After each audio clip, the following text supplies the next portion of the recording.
راية بيضة بتنفجر وبتتحول لحاجة بتتاكل. أيوة، هو ده الفشار، واحد من أقدم وأظرف الحكايات اللي عرفها الإنسان. الحكاية بدأت من آلاف السنين، بس المرة دي مش في سينما ولا حتى جنب تلفزيون، لأ، دي في حضارات أمريكا الوسطى، تحديدا عند شعوب اسمها الأستيك والمايا.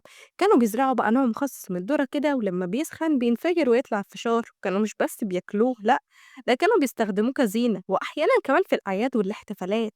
مع الوقت بقى حكاية الفشار دي سافرت، عدت المحيط ودخلت بيوت العالم كله. في أمريكا أيام الكساد الكبير بقت وجبة شعبية ورخيصة، ولما دخلت السينما اتحولت لأسطورة. بس الفشار مجرد تسلية؟ لأ خالص، دي تجربة علمية.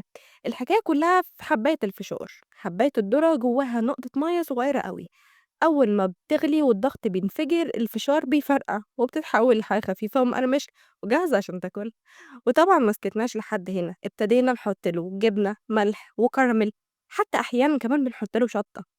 الفشار اللي بيفرقع بقى بطل السهرة، سواء في السينما أو في جامعة حلوة أو حتى لوحدك. فكل صوت فرقعة فيها حكاية، وهنا في الأكلة وما فيها كل فرقعة وراها قصة. لو عجبتكم الحكاية اوعوا تنسوا تعملوا لايك ولا سبسكرايب، الحكايات لسه كتير جدًا، وكل لقمة وليها حكاية وسيرة.